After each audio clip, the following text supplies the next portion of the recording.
wanted to highlight, and we've done this a number of times over the years, highlight what marketers have learned most from their best and most instructive fails. To take the lead here, as I mentioned before, we have Chester Bullock from RentPath. He has a long career in email, both at Trendline but also at Ticketmaster.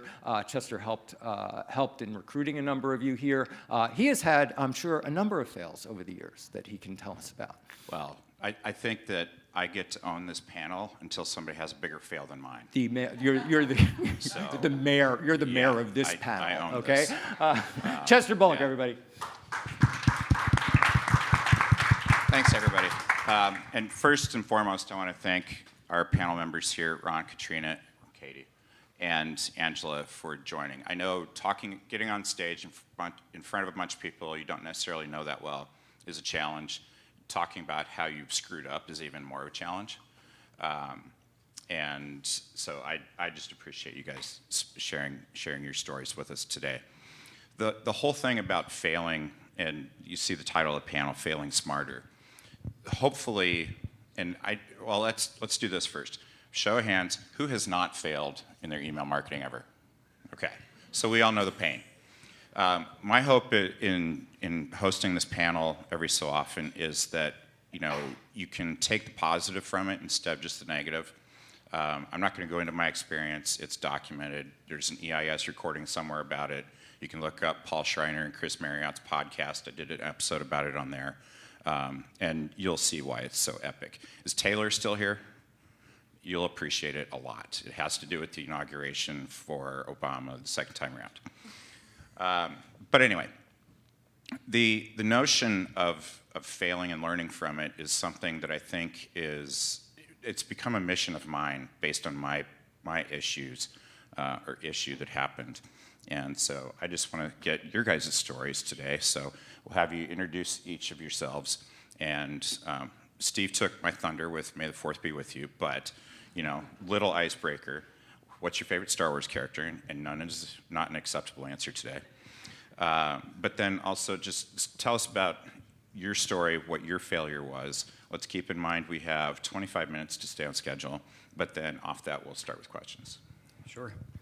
So for those I haven't met yet, I'm Ron. I'm with Eargo, joined about 2 years ago. Before that, I spent about 12 years on the ESP side, so I've had plenty of opportunity to fail spectacularly across a number of clients. Favorite Star Wars character would be Obi-Wan Kenobi. So looking forward to the new series. Okay, so I'm going to take you back to very early in my career. The ESP I worked at, we had one of the earliest in-house deliverability teams. So we spent a lot of time on things like IP warming and educating clients about keeping IPs warm. Spent a lot of time with our strategy team talking about the importance of keeping your audience engaged, not mailing them infrequently. And this is great that Intuit's here, because this will be extra embarrassing for me. Thanks for being here this morning. So working with a small brand some of you may have heard of called TurboTax, came to them with the idea that after you file your taxes, they go quiet between April and November, right? Because show of hands, who wants to hear about their taxes post-tax season? Right. I have this great idea that, hey, we need to educate them on keeping your IP warm. You need to continually mail these people in the off-season. You need to keep these people engaged so that they're used to opening your emails so that come November when they hit the preseason again, you're not getting reintroduced to them. So put together this great presentation at a quarterly review, walked in, chest out, puffing, really telling them, hey, this is what you need to be doing. It wasn't a suggestion. It was, you absolutely need to be talking to your people in the off-season. So we implemented. We started mailing that May, turned it around really quickly. And the only thing that overshadowed the abysmal engagement rates were the astronomical unsubscribe rates. It was spectacular fail. And the reason that I present this, you could look at this and say, well, that's more of something that you tested that didn't work out. And had we approached it as, hey, this is something you might want to test, I could do that. But walking in again with the chest thumping and you need to be doing this. You absolutely need to be doing this. Spectacular fail. So it taught me a lot very early on about seasonality and cadence and really knowing your audience and not applying a one-size-fits-all to every type of communication. So Katie Wang with Overstock for almost a year. 1 week shy of my 1-year anniversary with Overstock. But I've worked in email marketing since email was a thing, originally in fintech and biomedical, and so I'm loving retail. It's so much more fun. Favorite Star Wars character is absolutely R2 because they're short and hardworking like me. So my fail that I was going to talk about, I have had a lot, but I don't like to consider them fails because I learned from them. But I do have one that was just it was just a fail, and that was I was with a buy now pay later company called Progressive Leasing, and I overwrote our entire active customer. Our entire customer base, I overwrote their customer IDs with their phone numbers. Collective. Yeah. Yeah. It turns out that the order of the tables is really important when you're dropping files on the server. So what we learned from that is do not let Katie drop files on the server.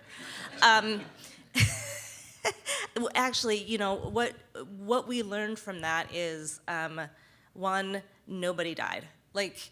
And I did. I absolutely cried. I went in the bathroom, I cried. I was like, this is it. My career is over. I'm going to have to go to my fallback career of window painting. That's just going to be my life now. But, in retrospect, it wasn't really that bad. We were up until 11 turning campaigns off and then turning them back on once the data was restored, and 10 people had to work really, really hard for 12 hours.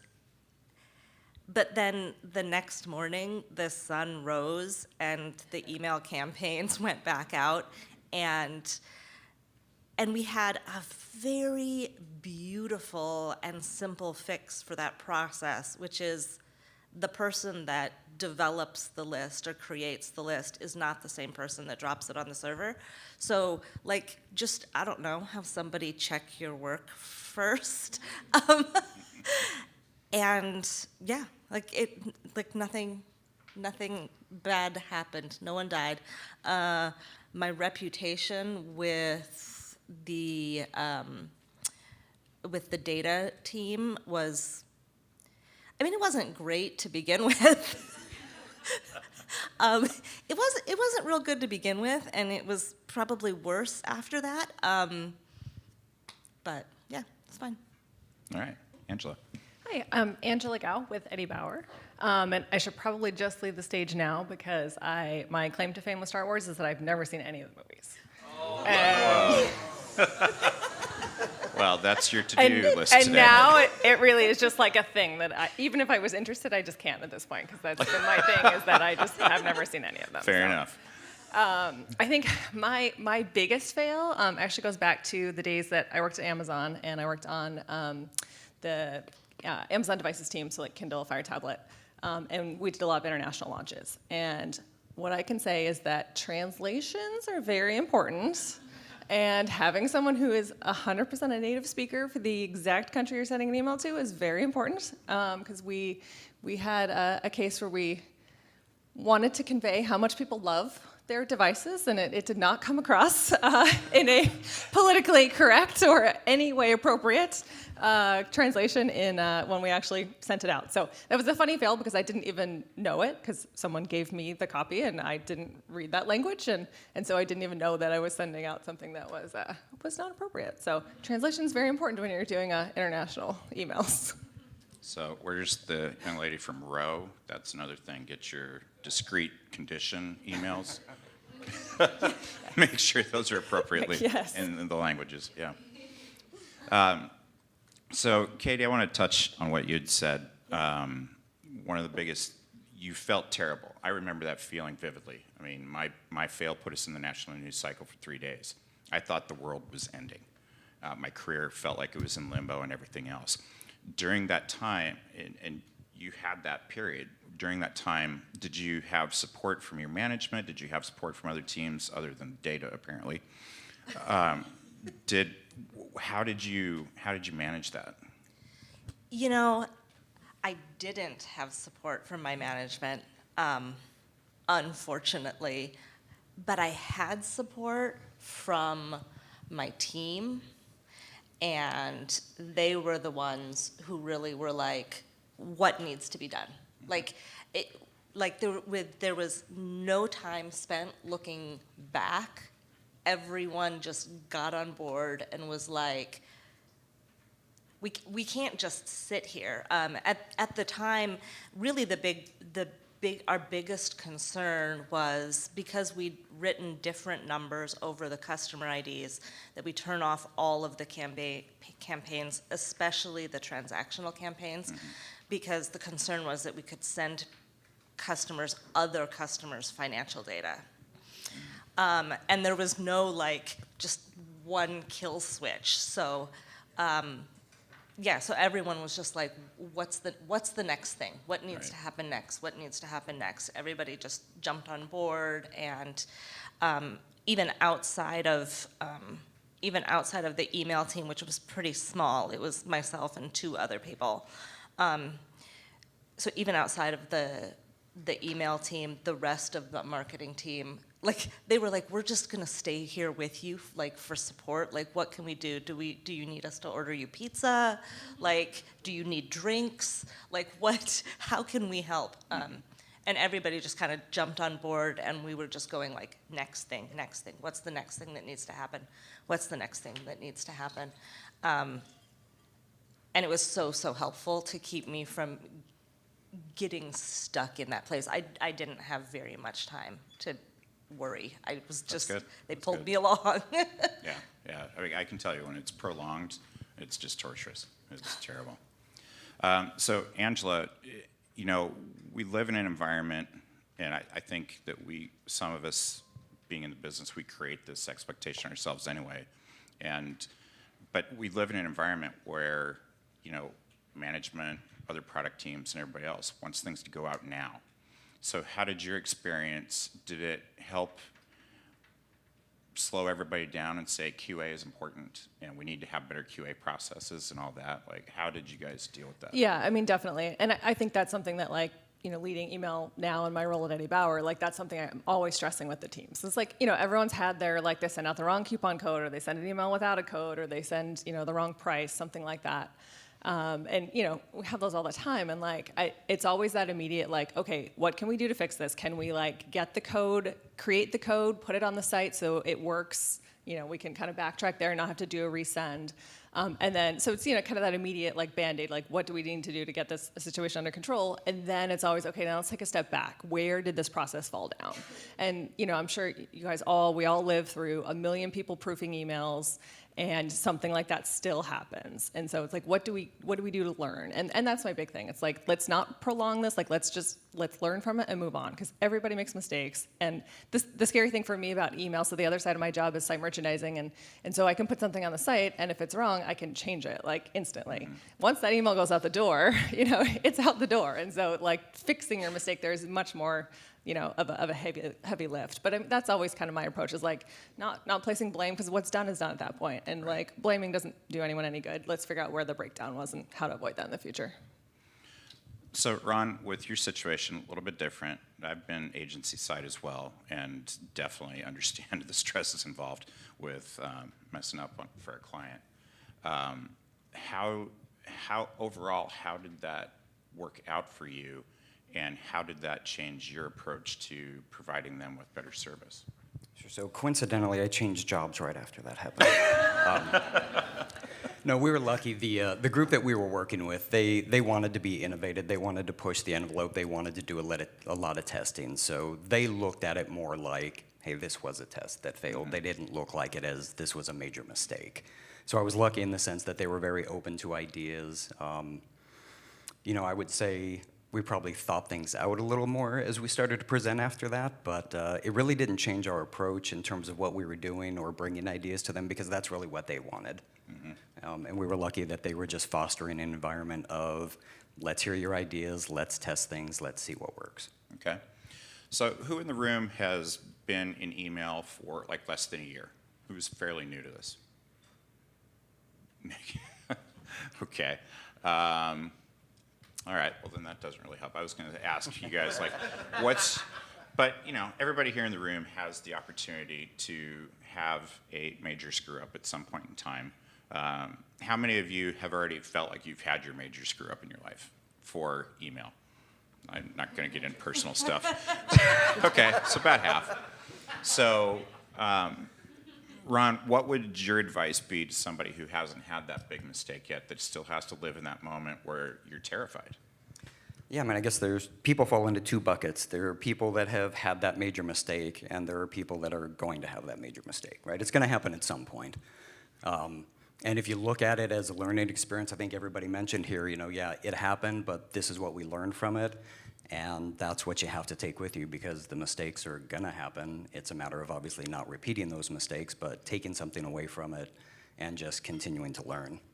And I think really what's great about this topic at this session is it's really easy when you're sitting out there to see really some amazing stuff that people are presenting. You know, the stuff from we've seen in the past from Amazon, or the AI personalization, or the stuff that even Eddie Bauer is doing. And compare that to your own program when you're sitting there sometimes thinking, wow, I'm trying to get a preference center off the ground, or we don't even have our proper segmentation in place. But I think this panel and even all of the side conversations are great because everybody's in the same boat, right? I think we heard on day one, Dana was saying, you know, somebody comes up to you that wants to tell you how to do email that knows nothing about email, and everybody in the room's nodding their heads. Yes, we've all been there. And I think Chelsea, I think it was yesterday, she had mentioned, you know, somebody comes to you with a list and an idea that they want to do, and everybody's nodding their heads like, yeah, we've all been there. So this is great, just so everybody feels like, yeah, we're all in the same boat. We've been there. No, I agree. And order of operations note for you, Steve, this should be like on day one, so that we can have this as an icebreaker for the evening and the afternoon events and stuff. Because the conversations this kind of thing fosters, everybody can show great success stories, but this makes us all vulnerable.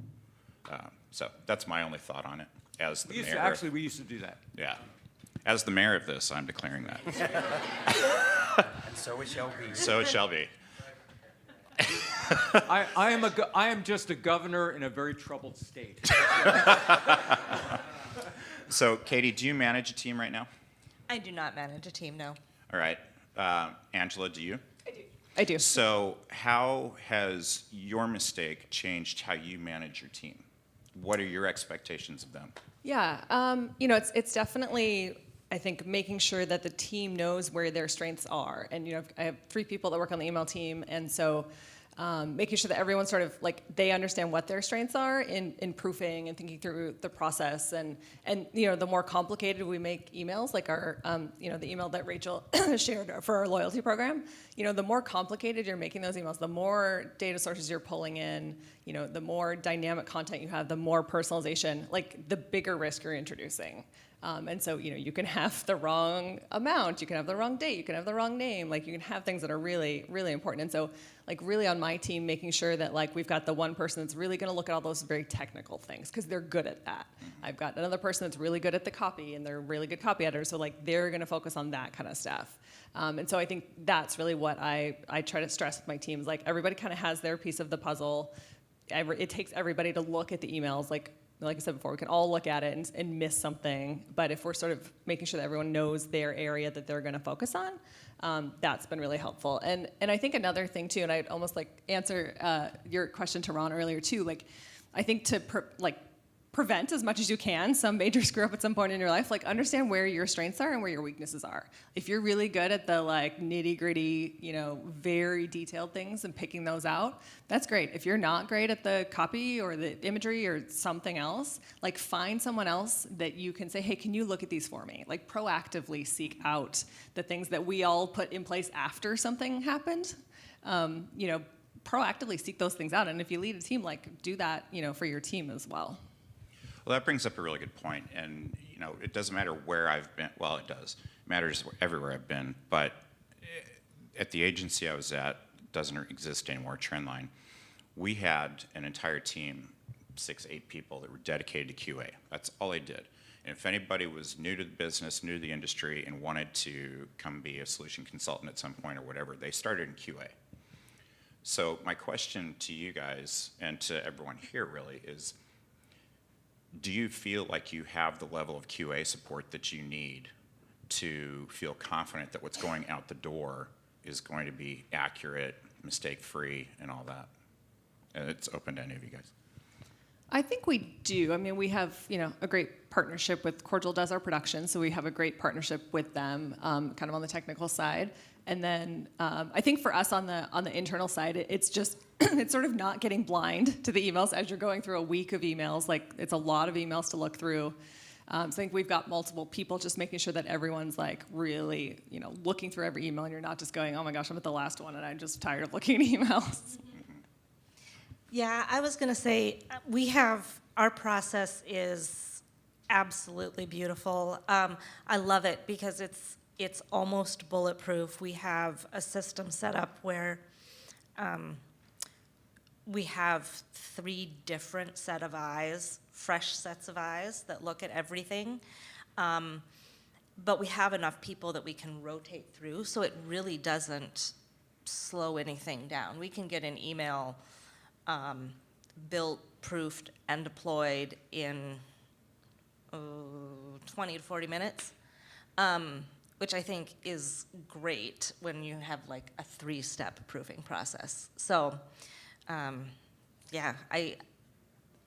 my role on the team is breaking the processes, and our developers actually really love it. They're like, let's send this to Katie. She can find, like, if there's a spot where it will break, I will find it. So it's good to have those people.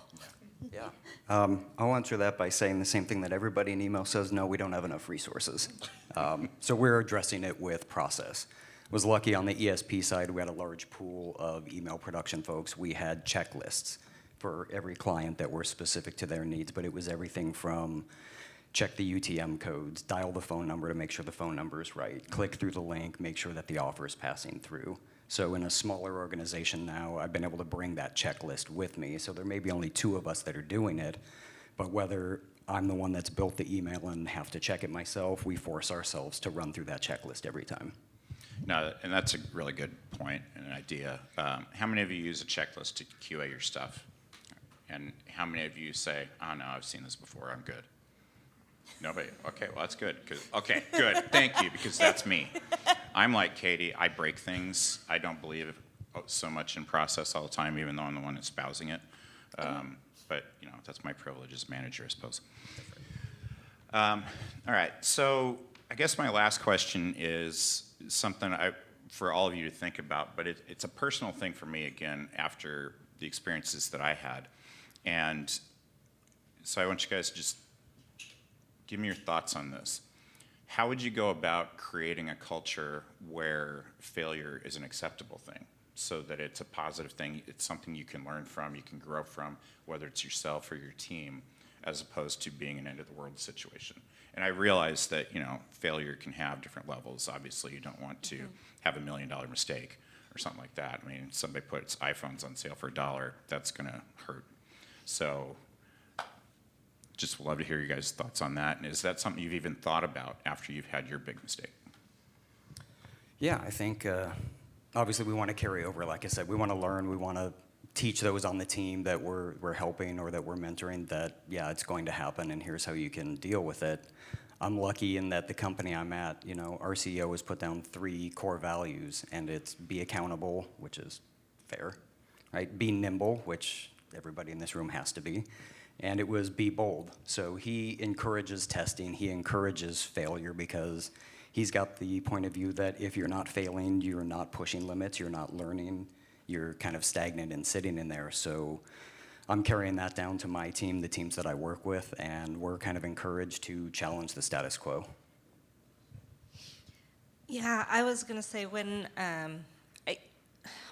of the reasons that I love being at Overstock is because they very, very much espouse a culture where failing is not just like accepted, but encouraged. Like, if you have a new idea, nobody is gonna tell you you can't do it.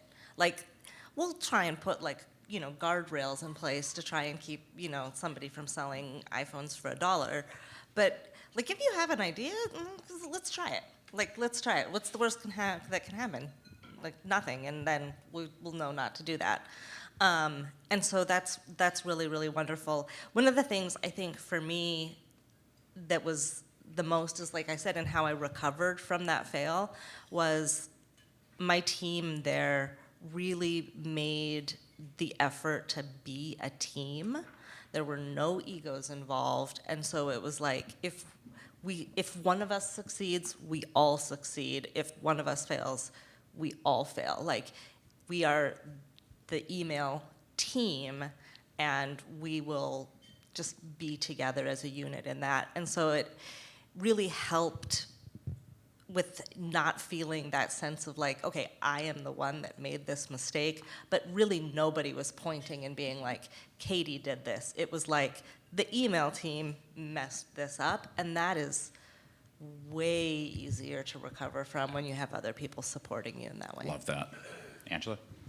I think the nice thing about working in digital, like whether it's website or email, is like we're not etching things in stone. And we can try something, and if it works, great. If it doesn't, mostly no harm done, as long as it's not a huge mistake.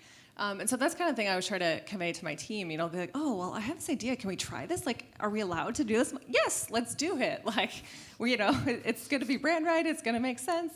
Customers will respond to it. Like, so it's pretty low risk in a lot of ways to try new things. So, I like being able to do that in the digital space. And I think it's also funny. Like, we've had a few sort of like, I don't know, successful fails lately where we've intended to do like a really segmented email and we've accidentally sent it to the full file and it's actually done really well. So I think those are always great ones too, where it's like, oh, that's really not what we intended. Is that going to be a problem? I'm like, well, no, because it did really well and it drove a lot of demand, so I'm okay with that. So I think you just kind of conveying to your team that like let's try new things, and they're usually pretty low risk. Excellent. Well, I think that puts us back on schedule. If we, let's see if first of all, if anybody has any questions of the panel, and also if anybody wants to share their epic fail that they learned the most from, please feel free. Yeah. I got this guy. The man who doesn't even need a mic. Hi, Chris Marriott, Ron Dorsey's former boss. That Did you ended, know that about ended this right about the mistake? same That is my time, question. right? Did this happen when I was your boss? And if so, why didn't I know about it? Because it all worked out in the end. Well played. Actually, Ron, I wanted to follow up on your fail because it was a grand ambition that you could see why a brand would like that. That notion of let's stay in contact off season, let's get them, and we've actually heard that ambition from a number of other brands over the last few days. So I have two questions. Did you come out of that with general understanding of the limitations of that grand ambition that many brands have, that they all want to hear from us all the time? They can't wait to hear our bigger story. But also, how would you have gone back and tested that well, so that you would have been able to tell that it wasn't going to work? So the second question first, I think we would have just started on a smaller scale. If we would have treated it like a test versus here's some big learning that you didn't know that I'm opening your eyes to. So I think we just would have rolled it out on a smaller scale, tested engagement before we jumped into the deep end of the pool. To the first question, which was... What did you come out of it learning about people's eagerness or willingness to really engage with brands that really have a very specific purpose in their lives? Yeah, I think what we learned, again, it's around the seasonality, and it's learning what is the purchase cycle, or what is the right time to engage with people. Another good example, we'd done a lot of work with HP over the years. And for deliverability purposes, most people, right, you've got your rolling window of engagement that you're using to stay in the good graces of the ISPs. But what we learned was when somebody purchases a laptop, they're not ready to repurchase again for 2 to 3 years, depending on the model. So instead of continuing to try to keep these people engaged, maybe for a month or so afterwards to purchase accessories, they would then go quiet until kind of the end of the product cycle, and then they kind of know that this is when people are in market again. So that, looking back now with hindsight, that's pretty obvious with something like TurboTax, where you have a defined season. But again, youth and exuberance got the better of us at that point. And Angela, how did you solve permanently, or what did you come up with this sort of systemic solution to the translation problem? You said get a native speaker to do the translation for you. Well, then that means you need a native speaker to do the editing and the QA on it. What did you come up with as this sort of persistent solution for that? Yeah, it really was just more eyes on it, and having multiple native speakers look at it. And then also, so we would get the copy from them, have multiple people look at the copy, and then after it went into the email template, have them again look at it, in the final kind of email proof. So it was really just adding some more checks and balances before we hit send. Were you able to find them within your own organization, or do you have to go Yes. outside of them? Yeah, luckily, Yeah. we were able to do that within the organization.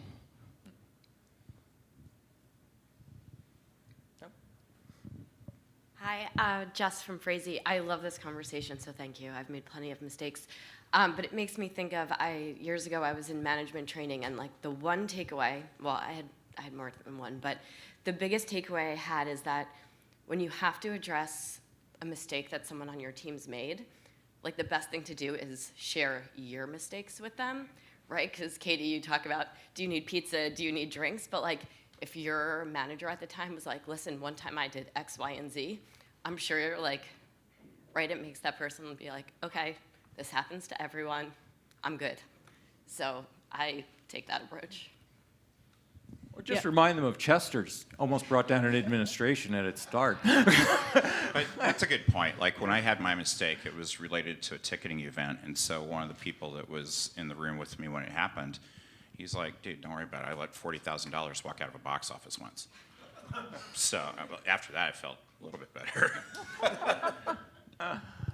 Chester, panel, thanks, guys. Thank you.